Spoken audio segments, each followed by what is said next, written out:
Hello again, and welcome to another edition of Eye on Matteson. I am your host, Laverne Murphy, and Village President Sheila Chalmers-Curran is the executive producer of the show. Today's guest on Eye on Matteson is our very own Chief of Police for the Village of Matteson, Michael Jones. Chief Jones has been in law enforcement for a total of 22 years in the South Suburban area. Chief Jones oversees a department of 40 full-time sworn-in police officers and 15 civilian employees. Chief is also a consultant and evaluator for a company that assists police departments throughout the country with their new police candidate hiring interviews, as well as police officer promotional exams. He also serves on an advisory board for a local college where he ensures that potential future law enforcement officers are receiving the most up-to-date and useful curriculum.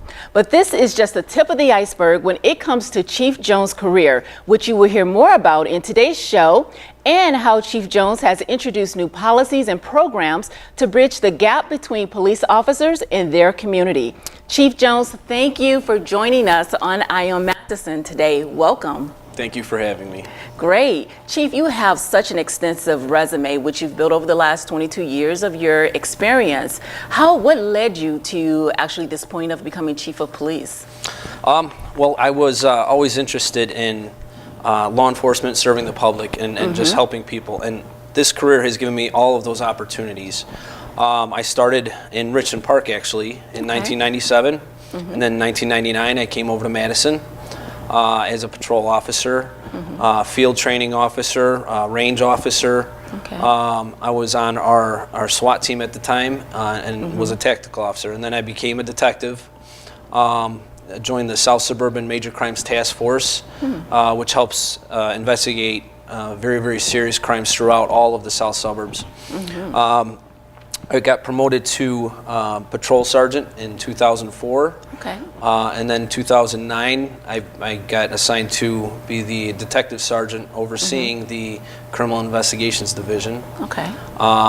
And then in 2012, I became deputy chief and then chief of police in 2014. Wow. What really keeps me going is really the community. Just making sure that everybody is safe, secure, and happy. Obviously, we have our challenges, but that's what drives me every day to keep doing what I do. Wow. And it sounds like you've touched almost every aspect of within your department, which is great. That way you have the full understanding of your department. And so you truly actually worked your way up the ranks. And so that's a great thing. And you've been here with the village for 19 years now 20 of that years. Of that 22 years experience. So you've been here quite some time. And so that's great. That says a lot. So what are some of your goals for the department? My ultimate goal is safety and security. And that is really measured by two major things: crime and crashes. We have a very, very busy and active community between our residents and our commercial areas. We're a thoroughfare right off of I-57. To get into any of the adjoining communities, you have to go through the village of Matteson. So crashes are a big concern of mine. But the good thing that we have is I'm very, very lucky to be in the position I am because we have a good community and we have a lot of good men and women in the Matteson Police Department that share our vision of trying to suppress crime and crashes because ultimately that's what keeps people safe. So That's right. Quality of life. Those are the things that people hang their hat on, in safety, and you guys have been providing that in an excellent way. thank you. Now, it's not only about solving crime in the community, but it's also about giving back to the community and partnering within the community. What are some of those efforts that you've been doing to give back and get involved in the community? Well, one of the things we wanted to do, the nature of our job, look, nobody likes to get tickets. We become the mediators of different problems. One person is bothered because somebody else is playing the music too loud. We have to be the bad person and say, hey, you need to turn down your music. And sometimes it's difficult. You have kids playing out in the neighborhoods. You have to have an officer there. And yes, we'll have to write speeding tickets. I'm going to tell you a secret, though. Officers don't actually like writing tickets. Okay. But it's one facet of their job. But on the other hand, what we've been trying to do over the last 5 years is create a balance of positive police interaction. So when they're not having to enforce traffic laws or arrest somebody for shoplifting, they're doing more for the community. Every one of my officers has to carry sticker badges for kids. So when you have that opportunity to impress upon a child, because this is a very noble profession, I still believe that in my heart. Yes, absolutely. And I myself give out sticker badges to kids that say Matteson Police Department, and just to get the overwhelming look on that child's face. But we have a lot of programs that many people might not or realize in the police department. We have a community policing bureau. It oversees our Illinois senior triads. Okay. I have about 40 to 60 senior citizens who are active in this organization that has gotten awards because of their involvement. They meet at the police department every month. I often go to their meetings and share some things that happened in the village. They take field trips to the courts. They go to Windy City Live. They love that. Okay. And a great organization for our senior citizens. On the other end of the spectrum, we have a very vibrant Cadet Explorer program. So this is our youth that they come out and they learn different facets of what it takes to become a police officer. We get them actively involved, and they also help us out on different events and things like that. So that's our youth from I believe it's 12 to 21 can get involved in our Cadet Explorer program. Then throughout the year, we every fall, typically in September, we run a 10-week Citizen Police Academy, and where citizens can come out and they see different, actions of our job. They do traffic stops. They learn about how to process a crime scene. They learn about major incidents and how it affects police officers mentally. Right. And that's always a concern. And they see this job from our shoes. And then stemming from that, they've also created their own Citizen Police Academy Alumni Association. Okay. And they've come out and done philanthropy events with us. So, be on the lookout for upcoming dates of Citizen Police Academy. We host block captains meetings at our police department. We have a Family Youth Initiative, or FYI. What we've done with that is partner with other police departments, our churches, our school guidance counselors from our local community, and what we'll do is we will raise money, and we do a haunted house at one of the local schools every year through that group in our police department, and we do events for kids that they might not be able to do otherwise, such as ski with the chief once a year. Yes, I do ski with the kids. Okay. And then we also do money for displaced families for so we'll put them up in a hotel and what we can. So kind of just taking care of those that need taken care of.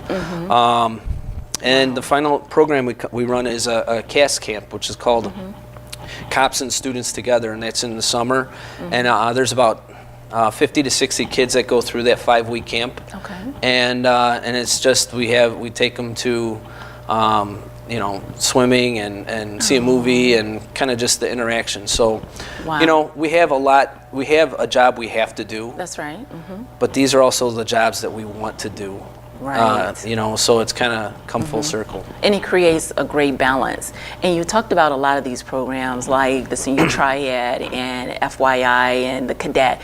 Can individuals find more information on the website if they're interested in any of these programs? Absolutely. Okay, Absolutely. great. And you also do philanthropic events or involvement as well. Can you speak on some of those efforts that you do? I know you do Special Olympics and Cop on the Roof at Dunkin' Donuts. Yeah. And you guys do quite a bit. Yeah, and I think that leads to the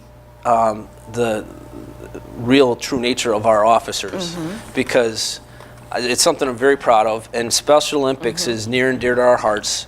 We do a basketball game, as you know, at the community center with the SSSRA, which is that runs it for people with developmentally disabilities and physical disabilities. These, I call them kids, but they're not even kids. A lot of them are adults. They're just so heartwarming to be involved with them. So we do a lot of events. We do the polar plunge. Oh, okay. So I challenge any resident that wants to join us this year. It's early March. It is freezing. I have done it myself. Okay. I don't know how I'm going to do it this year, but we'll see. Okay. We do the polar plunge, Cop on a Rooftop event at our Dunkin' Donuts. We do a celebrity waiter at Culver's. They do a Texas Hold'em tournament. And here's what I'm very proud, because these officers have raised over $25,000 for Illinois Special Olympics this year. Wow. And is one of the top raising police organizations in the state of Illinois. Oh, congratulations. So the last 3, 4, 5 years, we've been in the top 30. There's over 800 individual police departments in Illinois. Wow. And the Matteson Police Department is in the top 30 consistently every year. Wow. So, it's something to be proud of. Yes, those are great efforts. And then we also we just started this 2 years ago. We call it an Officer Santa program. We got donations from some of our businesses, and we actually have we get gift cards. This last year we did it at Burlington for $50. And sometimes, especially around Christmas time, it's tough to balance. So we see a car that has a violation, like an equipment violation, like a broken windshield or a loud muffler that maybe it's against the law, but we're not going to ticket them because they just don't have the money to get it fixed. So we'll give them gift cards to those individuals to kind of just give them a little bit of boost. Yes. And then we also drop off gift cards at a local domestic violence shelter, just to help out their families, because obviously, they're in a tough spot and they're trying to figure out how to take care of their children during the holidays. So I know the officers love doing those kind of programs, and it kind of leads to who they are. Right. And individuals get to see the softer side of policing involvement in the community. And I know you've implemented some new policies and programs to make sure that the police officers are being involved in the community. How has those efforts been, or have they been beneficial? Great. We require our officers to do foot patrols every day in our parks, our walking paths, and in the neighborhoods, and I've even done them myself. And then business checks, they go into the businesses and just make an appearance, because we want to get to the point where an officer walks into a restaurant and everybody's not like, what's going on? Exactly. It's just a normal activity, and he's just there or she's just there trying to make everybody safe. And that's kind of taken a life of its own. I had heard one resident come to me that told me the story about an officer went to a park, played football with the kids. The one kid that had the football had to go home, and the other kids were left with nothing to do. So he went to one of our businesses, bought a bunch of squirt guns, and gave them to the kids, and just out of his own money. I didn't have him do that. He just did it out of the kindness of his heart. So that means that these things are just kind of molding, you know, who we want our officers today, or who I want our officers today to be. Exactly. So, exactly. Wow, that's great. You know, I know sometimes you have to incorporate laws or programs in which some communities, or not communities, or even residents that may not embrace it as well, i.e., red light cameras, body cameras, but you have to do that for the safety of the community. Can you tell me what are some of the facts and the myths to clarify so that individuals will understand why it's necessary and why it's vital and needed in the department? Yeah. Well, here's a fact. The red light camera program is just as frustrating for me to manage as it is for people that get tickets. But I can tell you that there are 26 intersections in the village of Matteson that have traffic lights on them. We only have 2 intersections that have the red light camera program installed. Out of 26? Out of 26. And that is based on a lot of data that's submitted to the Illinois Department of Transportation, and they decide.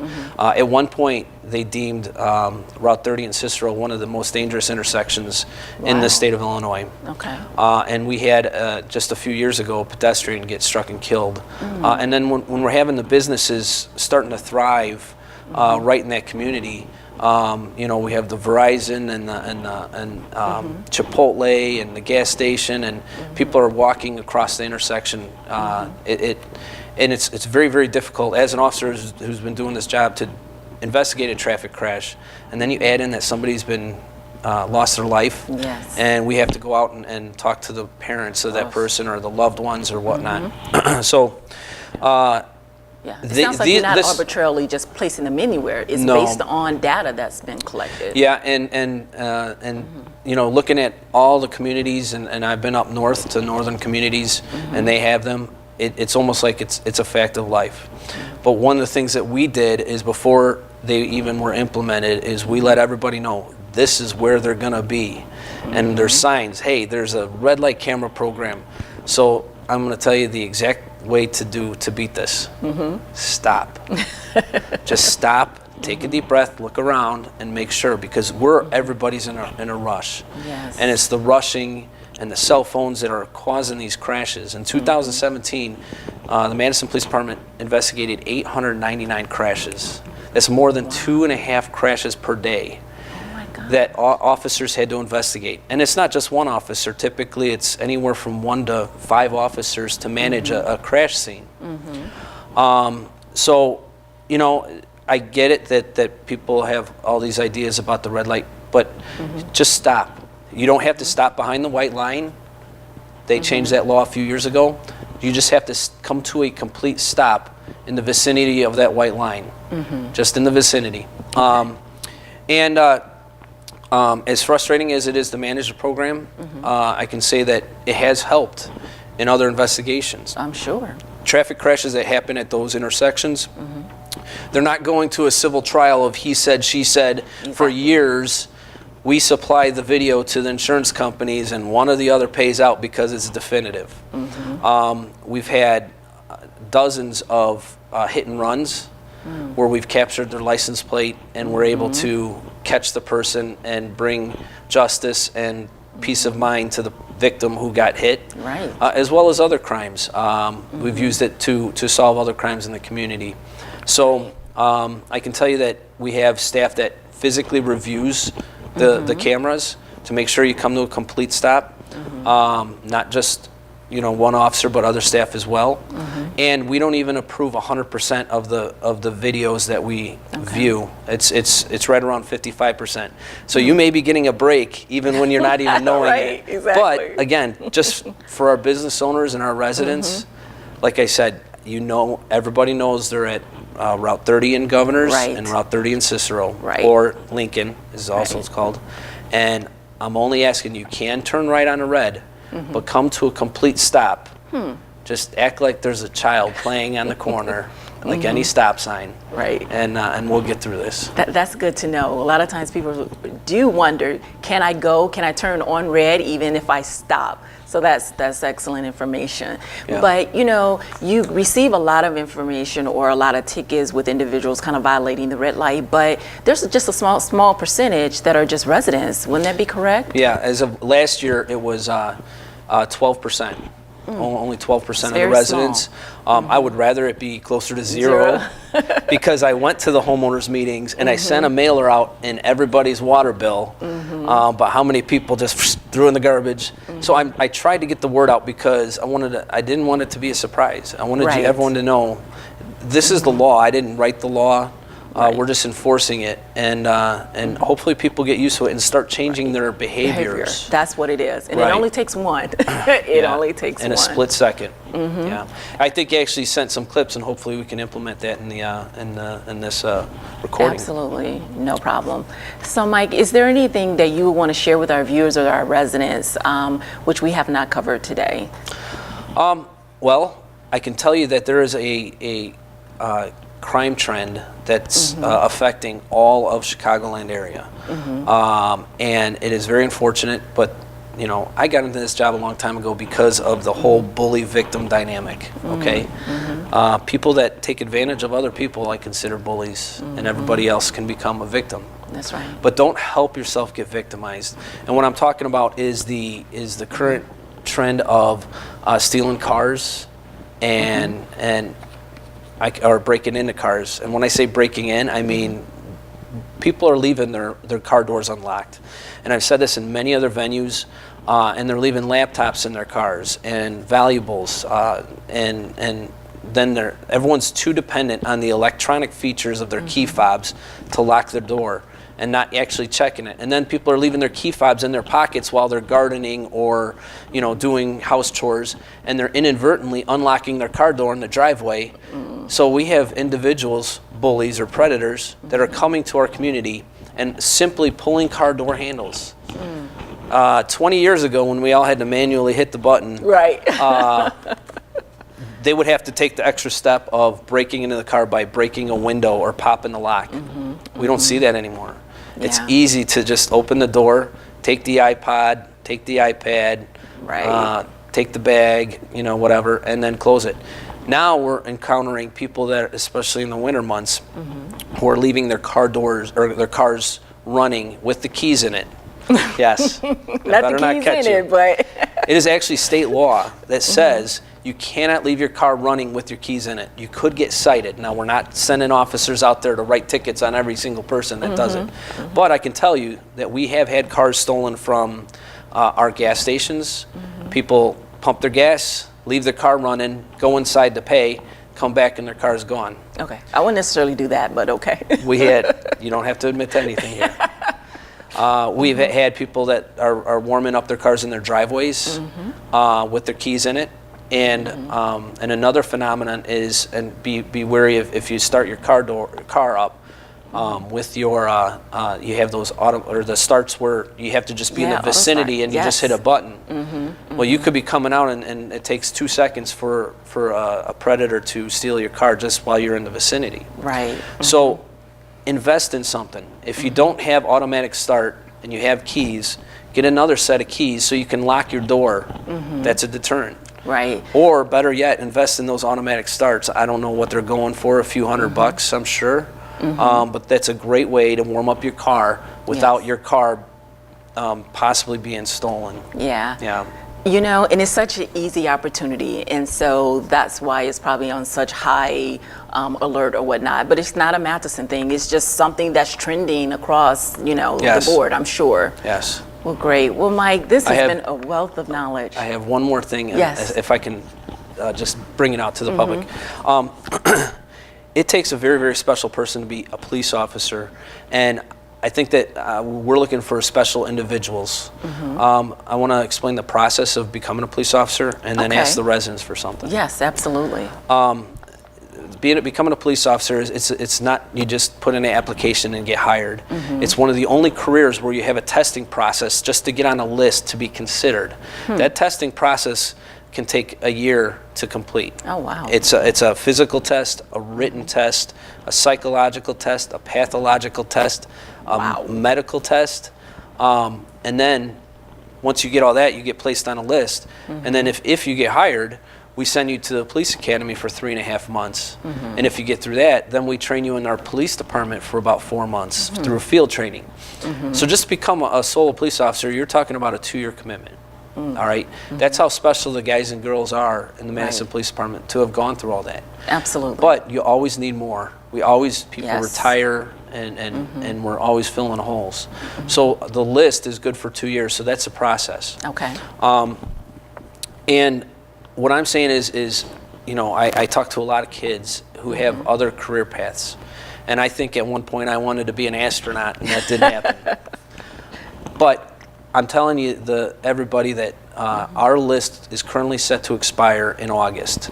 So our Police and Fire Commission, which is made up of 3 appointed residents, oversees the hiring process for our sworn police officers. So our Police and Fire Commission is going to be testing again for the Matteson Police Department in either late summer or early fall. Okay. So we got some time. To And the reason prepare. I'm telling you this is I want officers nowadays who are genuine, compassionate, empathetic, good communicators with good judgment skills, who are still physically fit, but able to communicate and de-escalate, and have a drive to serve and help. I get it. We work nights and weekends and holidays, but we have to be out here 24 hours a day. Right. So between now and then, I'm asking, if you know of somebody that has those qualities, that has those traits, may not even thought about being a police officer, maybe this can be a stepping stone for something else, send them to me. Actually watch the website, because when it's time for us to start testing, then it'll be there, and you know, it might be a young man who didn't consider it. I can tell you, I had other thoughts and other career paths, and I started somewhere else, and I came here and I fell in love with it. Great. And I'm looking for those same individuals. So between now and then, put some thought to it. You know, a relative, a friend, a neighborhood kid that you just think is, man, that person would be a great police. Let's start molding them now and get them involved, because you have an opportunity to affect the future of the Matteson Police Department, and what type of men and women encompass that, and hopefully we can continue to build on what we've accomplished already. That's right, exactly. And get that next generation. So when I finally retire, have the confidence that things are going to keep going. Yeah. Exactly. And you've brought so much information, and hopefully those that are watching will see, you know, not only are you enforcing the law, but you're also heavily involved in the community as well, bringing that great balance. And so hopefully that will trigger, you know, some individuals to take that leap and take that step. And we're just not putting our police officers out on the scene, but you're actually, you know, going through the testing and the training, which is very important. Yeah. Well, I think overall the safety of the community is what drives us. And we get frustrated when bad things happen. Yes. I'm lucky to have partnered. I have great administrative staff that help us get grants. Like we have a safety grant that we got. I wanted to show a couple things that we've recently purchased. Okay.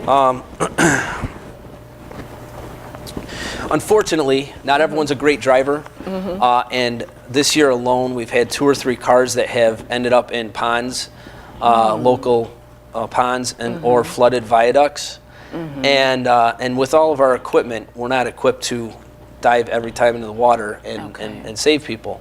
So through a safety grant that we were able to obtain, we got these float bags. Okay. So we're going to put these float bags in every one of our squad cars, and I'm not taking anything away from our wonderful men and women in the fire department, but typically we're on scene first. And this will, you hold on to the end and you throw it, and it'll go about 75 yards, and hopefully we can prevent anyone from drowning. Now the drowned car, that's not. Oh, that's material. Those can be replaced. Yeah, but I can say this: the best way to not having to be saved is just don't drive into the pond. Unfortunately, it's happened a few times. Yes, unfortunately, for sure. Through the same grant, we purchased for our officers, because slipping and falling, we're out there in all the elements, and on traffic crashes, I myself have slipped, and numerous officers have. So we bought yak tracks for all their boots. So this item slips on over your boots and helps you get through the ice. How can I obtain one of those? Go ahead and take the Matteson Police Department test coming to August, because I know you're under 35. You have to be between 21 and 35. It's right there. Ah, that's great information to know. And not through a grant. one of the things, like through the makeup of our police department, we have a patrol division, a detective division, community policing bureau, a school resource officer. We have guys and girls assigned to our South Suburban Emergency Response Team, which is the multi-jurisdictional SWAT team. Okay. We have people assigned to the South Suburban Major Crimes Task Force. Oh, wow. Excuse me, we have a very, very popular canine officer who's used throughout the Chicagoland area. And you've seen him on the news. He recently made a $10 million illegal drug bust. Wow. And We have to have him on the show. might be a much shorter show. And we also have an officer assigned to a federal task force. That officer is battling the opioid epidemic. Okay. With a lot of drugs coming from Mexico up the I-57 corridor to Chicago. They're assigned to attack the drug cartels. Okay.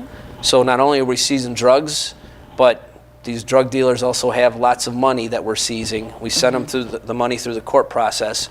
The federal law enforcement agencies get a cut, and then the rest of it gets distributed.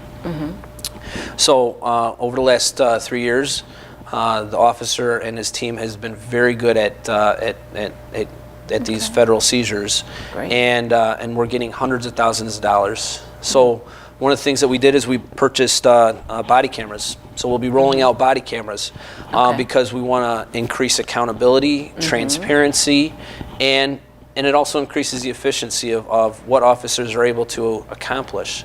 So you'll see these officers wearing body cameras, and it won't be as low as this, but they just basically magnet to your uniform. And that's a good program that was paid for by other entities besides taxpayers' money. So, Right. Okay. So we're starting to continue to roll out a lot of these things, and we're still going to try and be creative and keep going forward after that. So. Right. Great. And that goes back to one of those things where it's not, sometimes you have to implement things that the residents or others just may not care for, but at the same time, they're vital to your department, they're necessary. Yes, and we will all get used to it. Years ago, they made a law that said everyone should wear their seatbelts. And it's a good idea. It was a good law. Yes. And there are still people that don't want to wear their seatbelts. And Right. I always yell at my dad. When he didn't grow up having to wear a seatbelt, so it's a difficult transition. Right. And as we move farther and further, everything starts somewhere, but it boils down to safety and security. Right. And it becomes the new normal. It does. Yeah. And we'll all get used to it. Absolutely. But in the end, you can see that I'm very passionate about the safety and security of the community. I take my oath very seriously. But I can tell everybody that not only do I feel lucky to work here for so long, but you guys should feel lucky to have the officers that you do. Yes. They're great young men and women. Some of them not so young. And I always enjoy when I get an email or a card or a phone call when they take the time out. Somebody takes the time out of their day to compliment the officers, and I always let the officers know. There were times that I had residents bringing up pastries, and I had to say stop because you're getting all of us fat. But it's a mutual appreciation, and I think that's what keeps us going. Yes, absolutely. Well, hats off to the fine men of the village of Matteson. And women. You've done, yes, thank you, and women. I have plenty of female officers, yes. Yes, and no slight there. So you've done an excellent job, Mike. So thank you so much for coming on the show. I do appreciate you. And viewers, thank you so much for tuning in to hear about our very own Chief Michael Jones. And thank you again for joining Eye on Matteson. And so until next time, please stay informed, stay tuned, get involved. Together, we can make great things happen. Thank you for joining us.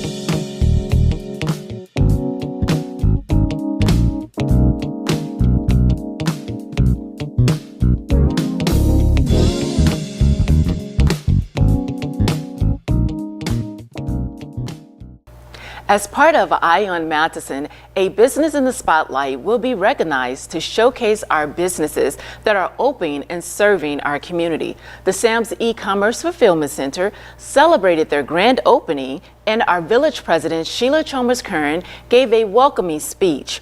This business in the spotlight has added over 70 jobs to the community and will service a 200-mile radius for online purchases. Please stay tuned for some of the highlights of the grand opening. Hey, how excited are we? We are extremely excited.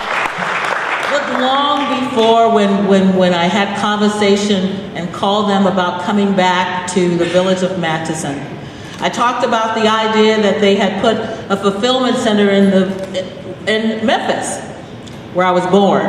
I said, if you can put a fulfillment in Memphis, then you can come back to where I am, the village president. And I want to first, before I go any further, to say that this was not all me and what I did. I have my village administrator, please stand, Mr. Anthony Burton. When this happened in January and we knew that the Sam's was closing, we got on the phone and got to it right away. We had Ben Wilson, please stand, Ben. Laverne Murphy. Ray, please stand, Ray. Tony Ashmore, please stand. All of these individuals and the staff knew how important this was to make sure that we had them back here. And they're back here. And they're making money here, and they're making money really fast. So I'm real excited about that. But I don't want to not miss out on the fact that not only that, we called every elected official here, and we have a board. Our board members are here. Board members, please stand. Paula Farr, Trustee Cotton. Without the board agreeing to make these movements and these changes, none of this could happen. We wanted to make sure we made this an easy transition for each and every one of them. And as we move forward, we will continue to be good partners. We will continue to work hard with Sam's and everyone else here. We have also here, I think we have Debbie Myers-Martin. This is our new state representative. To show you how important this is, every elected official knows about this Sam's. They know about what we're doing and how we're moving forward. I'm not going to ever stop having a good partnership. If they call me, I react to it. I react. Do I not react? Do I not come out? And I'm going to continue to do that.